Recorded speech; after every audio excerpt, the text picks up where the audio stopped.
manhã com outros detalhes e informações.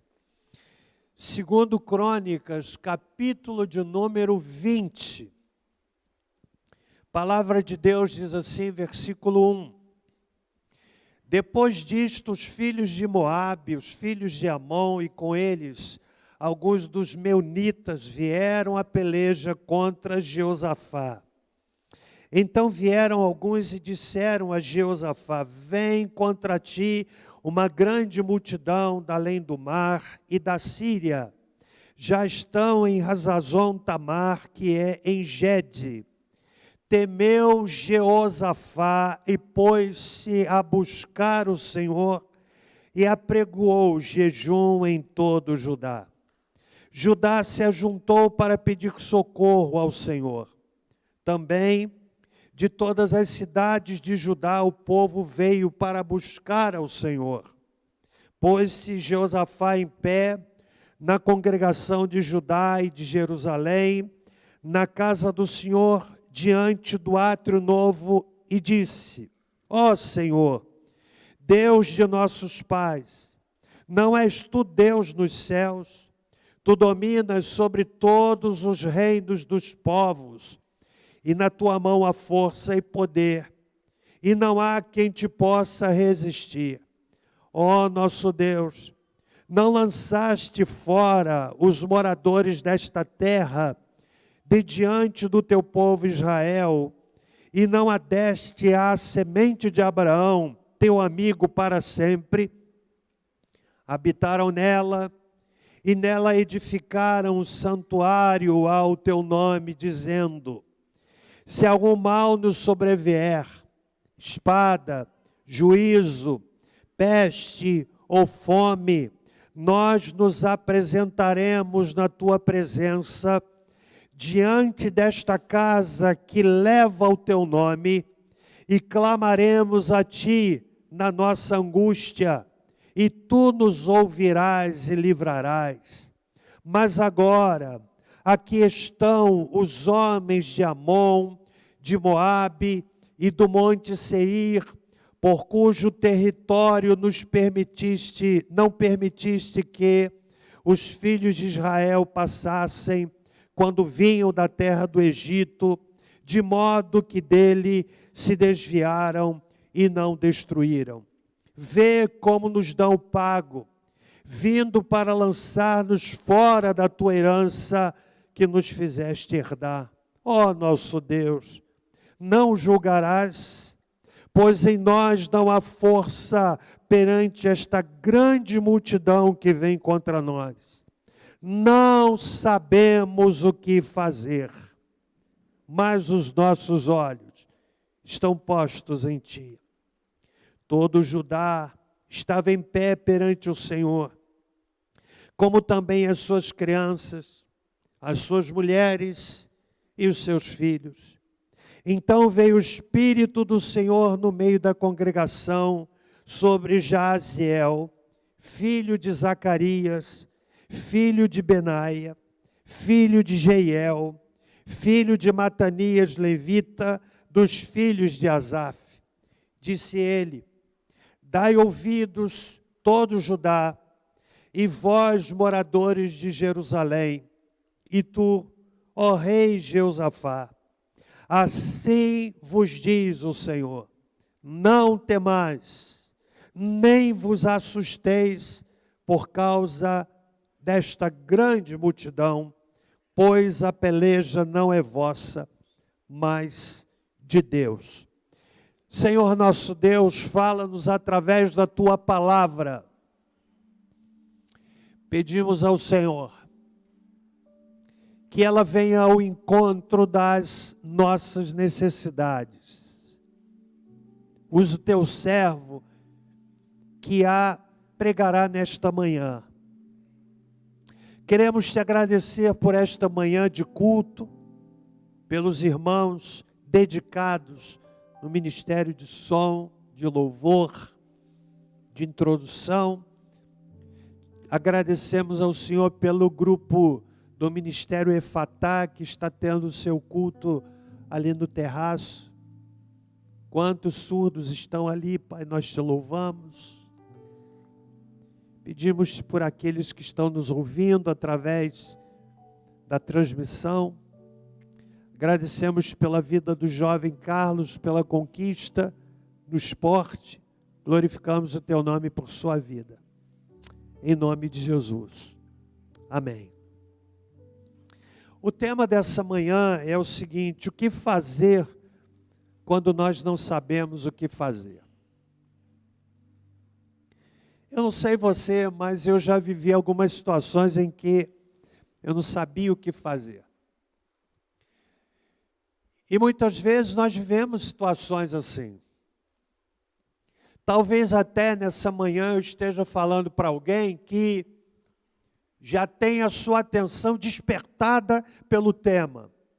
O que fazer quando não sabemos o que fazer? Você já viveu uma situação assim?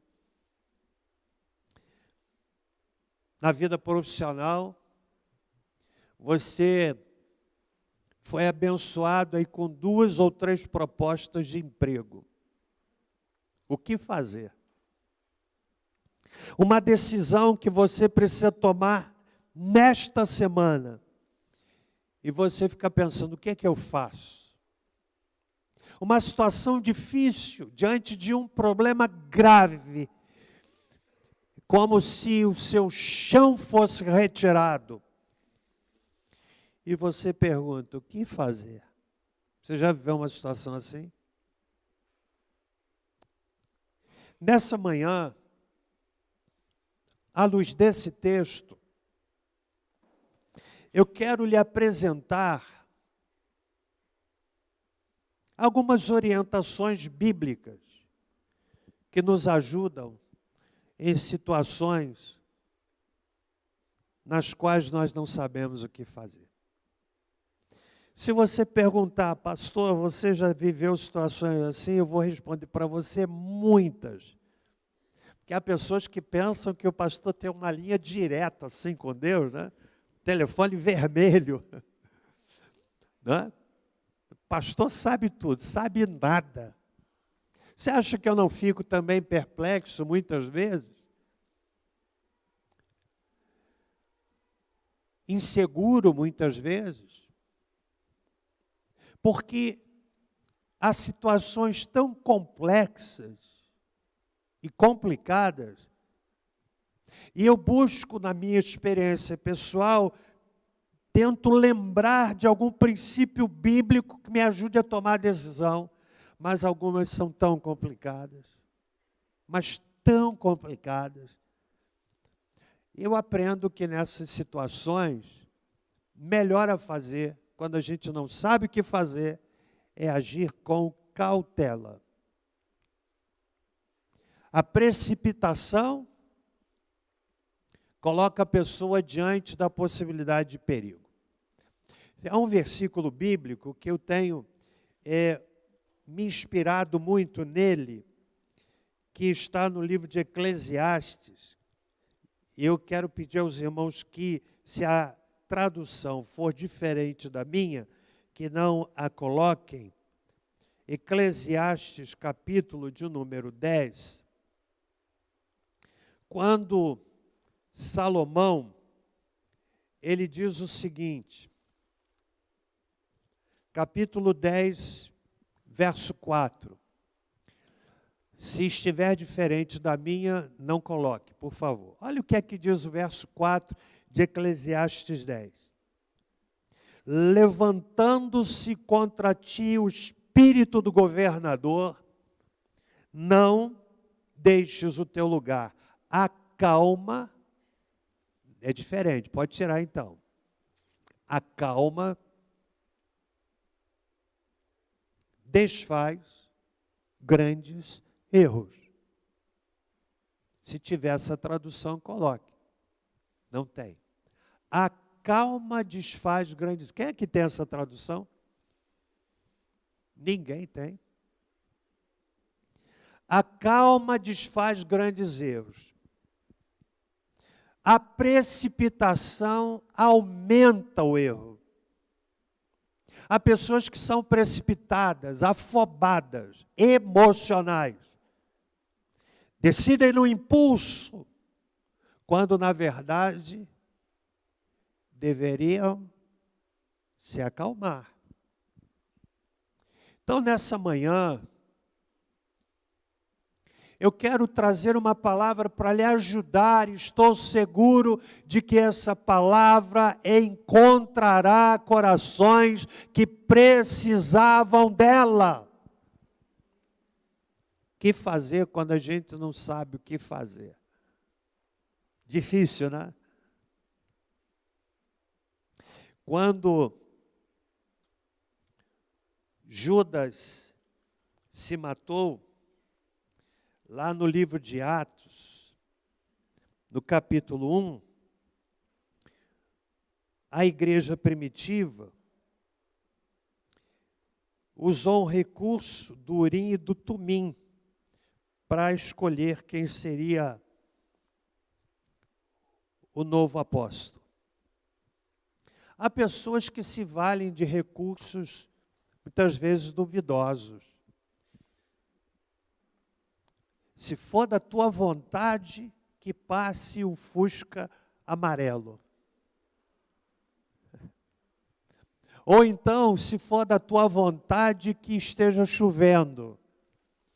Toda decisão, preste bem atenção, toda decisão possibilita dúvida. Toda ela. Agora, quando você decide respaldado em princípios bíblicos, você decide com segurança e ainda que venha a dúvida, você não fica perplexo. O que é que estava acontecendo aqui no livro de Crônicas, capítulo 20? No capítulo anterior, o grande rei Jeosafá havia promovido uma reforma judicial, orientando os juízes que iam julgar, que o fizessem no temor do Senhor, que agissem com justiça, sem parcialidade, com integridade. E depois, no capítulo 20, temos a introdução com a expressão, depois disto. Então, eu preciso falar o que aconteceu antes. Depois dessa reforma judicial, ele então é ameaçado pelos moabitas, amonitas e os moradores do Monte Seir. Na verdade, irmãos, a situação que Jeosafá viveu foi tão grave, e diz o verso de número 3, que temeu Jeosafá. Na verdade, ele ficou apavorado, porque as guerras, naquela época, eram guerras de contato homem a homem. Muitas vítimas. Hoje as guerras implicam menos pessoas e mais tecnologia. Uma bomba tem a capacidade de dizimar milhares de pessoas de uma vez só. Mas naquela época era homem a homem, era combate homem a homem. E terminada a guerra, milhares de pessoas ficavam mortas, seus corpos estendidos no campo. E no caso em questão, era uma luta desigual. Amonitas, meunitas, diz o verso de número 2, vieram, 1 e 2, vieram a peleja contra Jeosafá. E ele ficou apavorado. E nesse pavor, ele faz uma oração, e na oração ele diz assim, no versículo 12, não sabemos o que fazer. que é que Jeosafá fez? E que serve de princípio para você e para mim, quando vivemos situações semelhantes. O que fazer quando nós não sabemos o que fazer?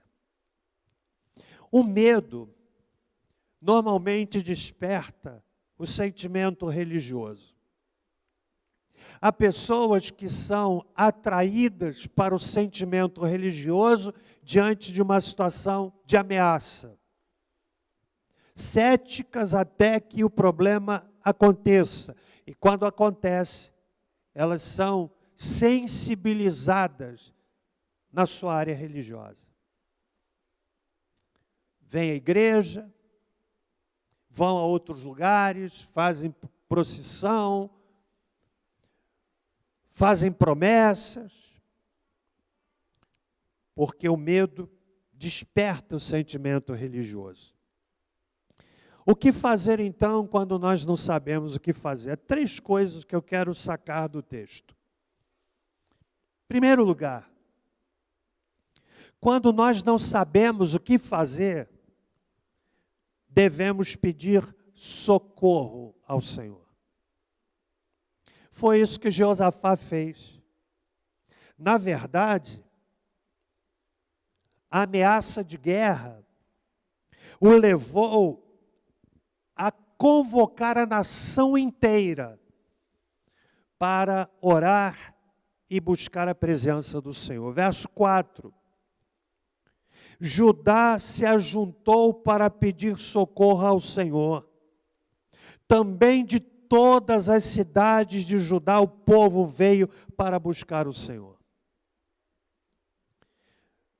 Rick Warren, pastor da igreja de Saddleback nos Estados Unidos, ele chama isto de o princípio da inspiração. Quando não sabemos o que fazer, buscar socorro do Senhor.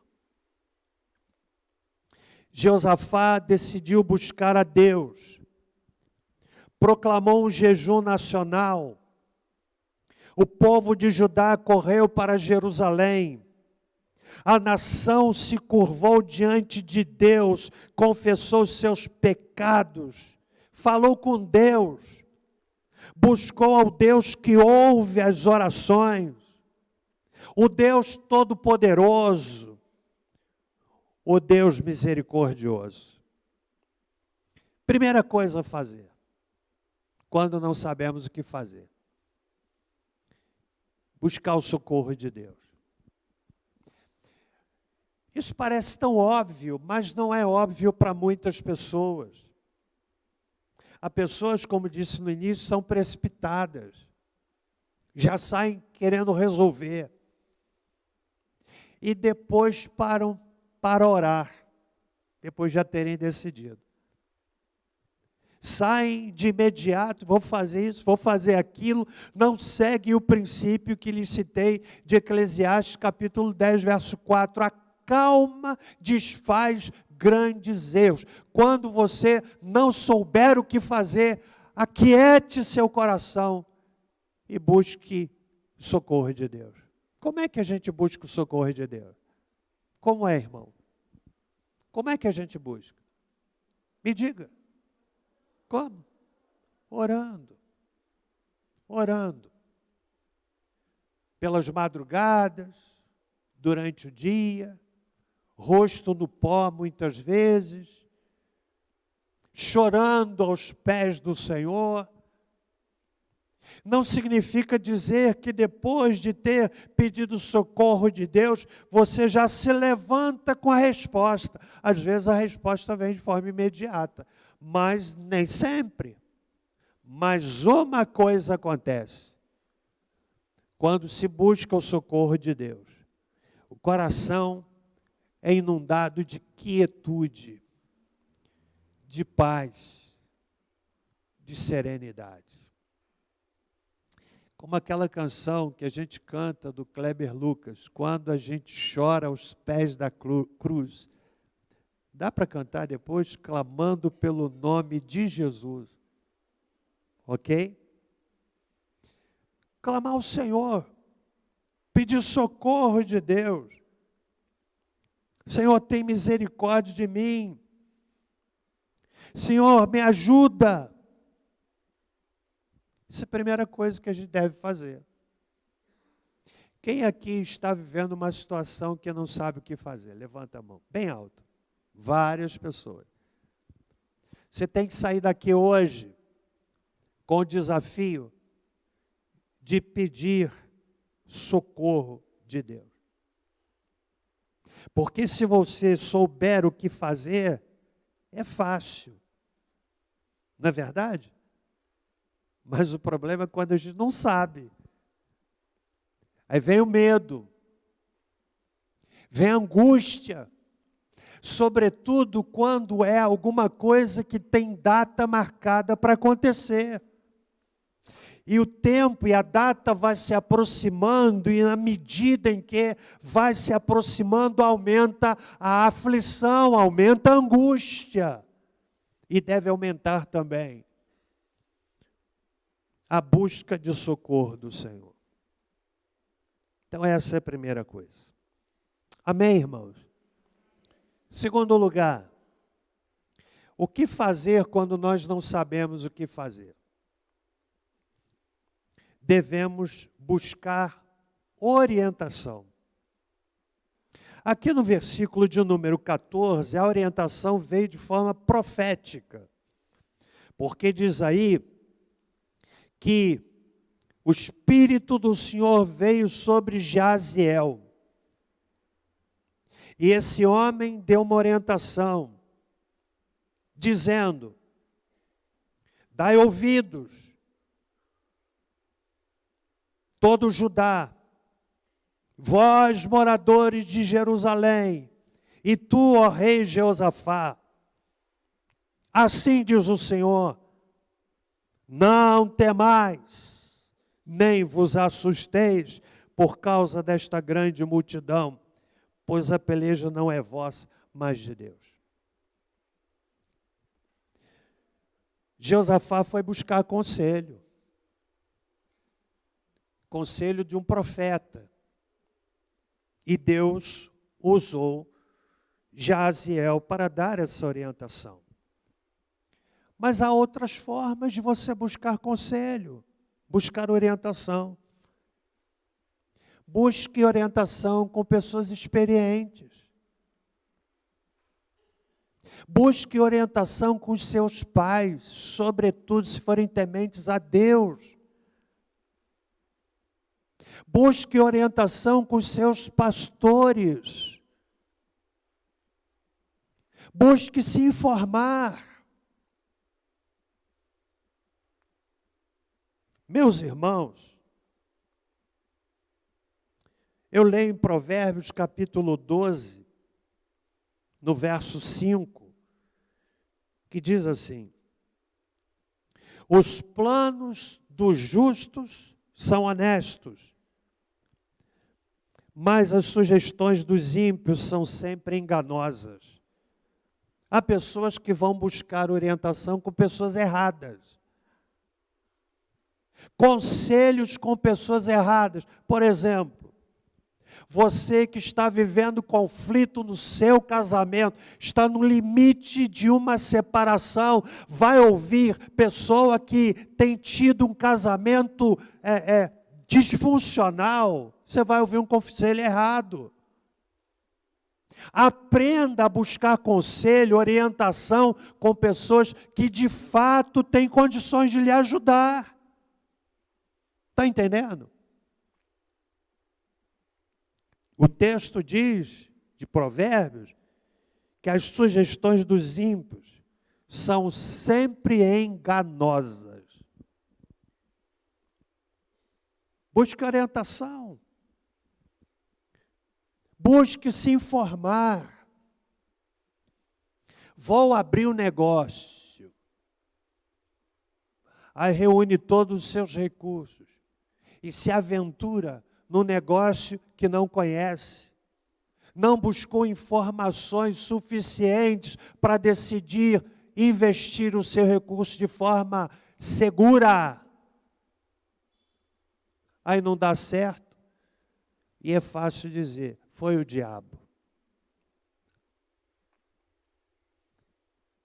Talvez a escolha errada teria sido evitada se a pessoa tivesse buscado orientação. Josafá foi falar com o profeta. Compreende aqui o que eu estou dizendo? Eu estou tentando trazer uma palavra prática para essa questão que vários aqui estão vivendo. Eu não sei o que fazer. Então busque se informar. Busque se informar. E é claro, irmão, que Deus tem prazer em lhe dar a orientação. Busque orientação. Leio ainda em Provérbios, no capítulo 24, versículos 5 e 6, que dizem assim, Provérbios 24, versículos 5 e 6. O homem sábio é poderoso, e quem possui entendimento potencializa sua força. Quem parte para a guerra necessita de orientação estratégica, pois com muitos conselhos se conquista a vitória. Olha que texto lindo que vem do rei Salomão. O homem sábio é poderoso, e quem possui entendimento potencializa sua força. Quem parte para a guerra necessita de orientação estratégica, pois com muitos conselhos se conquista a vitória. Busque orientação, se informar. Você vai tomar uma decisão importante na sua vida e no seu leque de relacionamentos, você conhece alguém que passou pela mesma experiência que você. O que o bom senso diz? Vamos ver essa pessoa. É óbvio que a opinião do outro não vai ser a sua opinião, mas pode lhe dar um conhecimento do terreno no qual você vai trilhar. Está entendendo? Alguém disse que a gente aprende com a própria experiência, mas é melhor aprender com a experiência do outro. Você não precisa pegar o cabo da enxada para deixá-lo redondinho, se alguém já fez isso. Valer-se da experiência do outro, irmão. Buscar orientação. Talvez aqui algumas pessoas que precisavam ouvir essa palavra hoje, aqui de manhã. Quando a gente não sabe o que fazer, a gente deve buscar orientação. No texto, Josafá foi ouvir o profeta. Agora pensa, irmão, a segurança que veio para ele. Ele estava com medo, apavorado. Aí vai ao profeta. E aqui foi uma manifestação carismática, que é rara, vale dizer. Vale dizer, é rara. Aliás, cuidado, você que quer tomar decisões e vai em busca de profetadas. Quer uma manifestação carismática, ela é rara. Deus fala e dá orientação de outras maneiras. No caso dele, foi ao profeta Jeaziel. O Espírito do Senhor veio sobre ele. E quando ele se levantou, imagine o peso dessa palavra, quando Jeaziel disse assim, no versículo 15, não temais, nem vos assusteis por causa desta grande multidão, pois a peleja não é vossa, mas de Deus. E se você ler o restante do texto, vai ver a maneira extraordinária como o Senhor deu vitória. Foi quando o povo começou a louvar o Senhor. Então busque orientação, busque se informar, não seja precipitado, não seja insensato, busque orientação com pessoas certas, conselhos certos, de gente sábia. Você que está aí com filho com problemas, filho que se afastou do caminho do Senhor, há vários irmãos e irmãs aqui nesta congregação que viveram a mesma realidade e hoje tem vitória. Então, olha que oportunidade, vá ouvir essa pessoa que passou pela experiência que você está passando. Ela poderá lhe dar muitas dicas preciosas. Então, essa é a segunda atitude que a gente precisa ter. Estão comigo até aqui? O que fazer quando a gente não sabe o que fazer? Pedir socorro ao Senhor e buscar orientação. Muito cuidado com esse tipo de orientação, de atitude para tomar uma decisão que vem da seguinte forma: Senhor, eu não sei o que fazer, eu vou abrir a Bíblia, e no texto que eu abrir, eu vou seguir. Você sabia que isso é perigoso? E eu vou contar uma história que talvez você já tenha ouvido de alguém. De um casal que tinha o hábito de tomar decisões usando esse método. Então, eles não sabiam o que fazer e disseram: Senhor, nós vamos pedir a tua direção, vamos abrir a Bíblia. Não é que Deus não possa falar dessa forma, mas que não seja a regra. Aí ela abriu o texto bíblico falando de Judas. E Judas foi, comprou um campo e se enforcou. Aí um ficou olhando para o outro. Aí foi a vez dele. E abriu a Bíblia no texto que dizia assim: vai tu e faz o mesmo. E agora? Compreende? Fazer da Bíblia uma roleta russa. Repito, excepcionalmente, Deus até pode lhe falar dessa forma, mas é perigoso.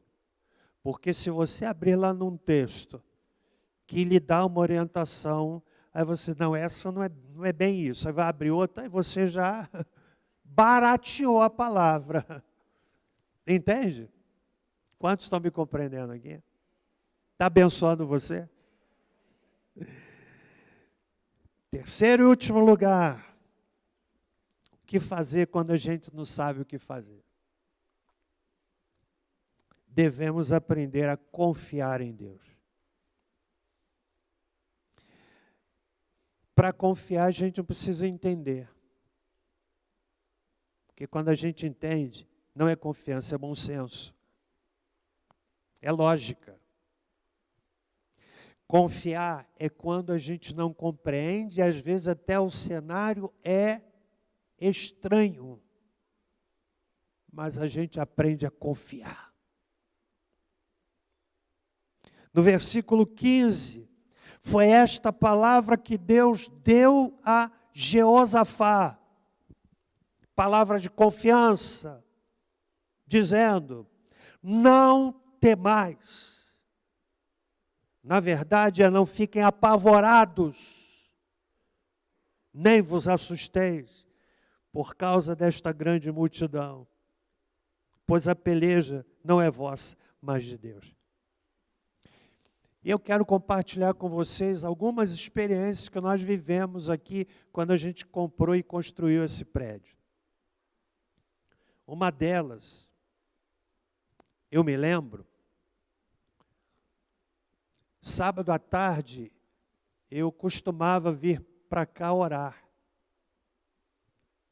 As colunas erguidas, eu me sentava lá em cima, onde aqueles irmãos preciosos estão, ali na viga da galeria. São vigas de 20 metros. Você sabia que cada viga dessa pesa 30 toneladas? Você está embaixo de 90 toneladas, irmão. Mas não precisa ter medo não, viu? Tem uma boa fundação. E eu me sentava ali porque o nosso recurso era pequeno. Tudo aqui é fruto de milagre de Deus. Não tem explicação, não tem gente rica nessa igreja. E eu me sentava ali e falava assim, meu Deus, uma ocasião eu disse, Senhor, eu acho que eu meti a igreja numa fria. Porque é uma daquelas situações que você tem dificuldade para avançar, mas também não tem como recuar. E algumas vezes, ali naquele canto, eu ficava 1, 2 horas, à tarde de sábado, a cidade fechada, e ali eu falava com Deus, Senhor, o que é que eu vou fazer? O que é que eu vou fazer? Aí sabe o que me vinha ao coração? Não temais. E você está desfrutando da resposta de Deus. Não temais. Compreende isso? Esses desafios constroem a nossa história de fé. Esse terreno aqui do lado, irmãos, pensa bem. Milagre de Deus. 3 milhões de reais, é muito dinheiro. Alguém conhece aqui quem tem 3 milhões de reais? Eu nem conheço, isso é muita grana.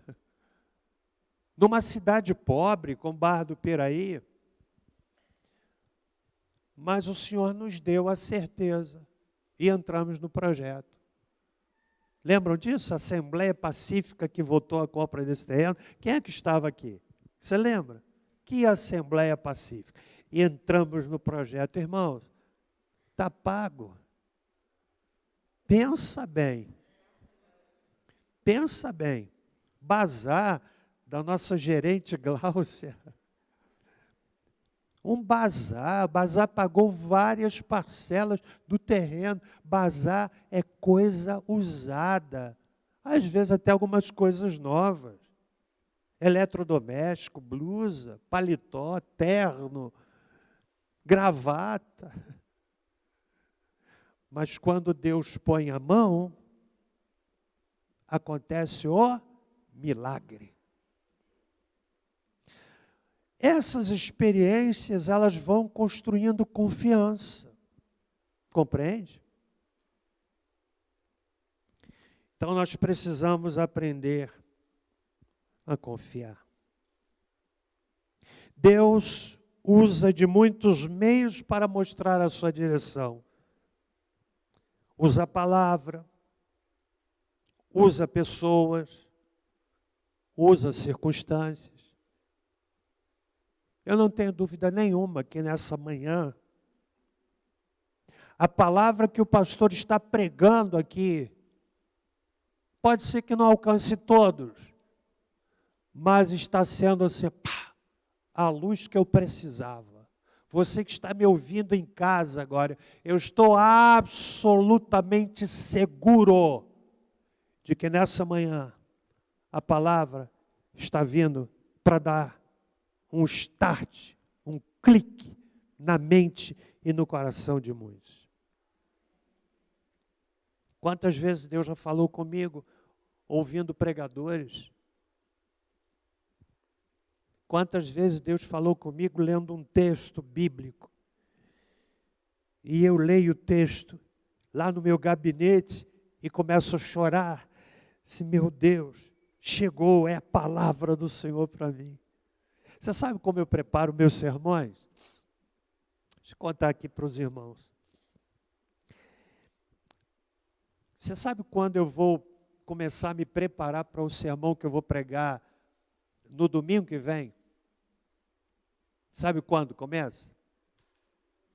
Daqui a 40 minutos. Termina um, eu já fico, Senhor, me dá a direção. Senhor, fala comigo. O que o Senhor quer que eu diga para o povo? É o que eu pedi a Ele para falar para você nessa manhã. O que o Senhor quer que eu fale? E aí eu vou lendo o texto bíblico, vou no meu banco de ideias, e não vem. Aí leio e leio. Tem dias que eu levo 7 horas para preparar 40 minutos de sermão. Você sabia disso? Quisera eu ter a facilidade de pregar assim com tanta criatividade. Mas não é assim não. Aí vou lendo a Bíblia, aí vou chegando, e quando... É uma coisa muito linda, irmãos. Quando o Senhor Deus diz assim, essa palavra, eu não vou dizer para você o que eu falo sozinho ali. Mas eu faço assim, yes! Chegou! Aí vai crescendo, e vai crescendo, e vai crescendo, aí chega o momento de proclamar.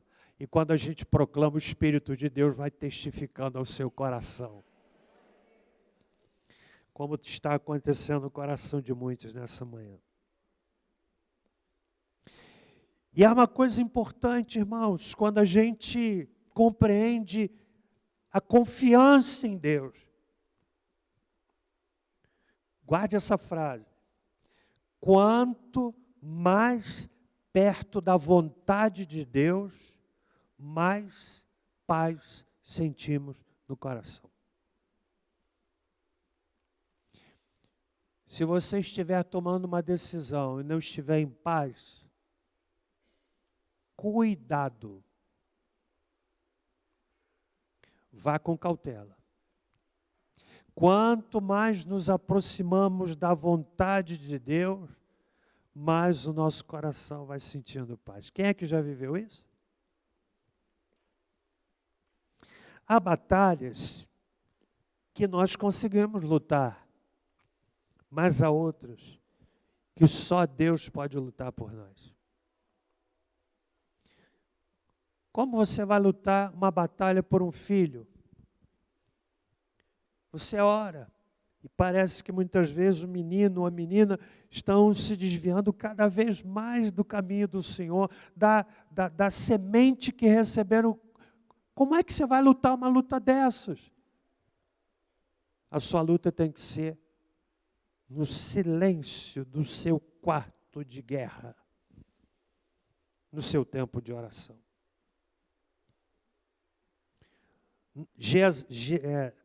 Jeosafá estava diante de inimigos que eram mais poderosos do que ele. Não havia qualquer chance de vitória humana. Ele precisava aprender a confiar em Deus. E Deus lhe deu a vitória. Nessa manhã, irmãos, quero lhes deixar essa palavra. O que fazer quando a gente não sabe o que fazer? Buscar socorro de Deus. Segundo, o que é? Orientação. Terceiro, confiança. Vamos repetir? O que fazer quando a gente não sabe o que fazer? Pedir. Segundo lugar, orientação. Você entendeu a orientação? Terceiro lugar, confiar em Deus. Amém? Vamos ficar em pé, irmãos. Dá para sair a canção?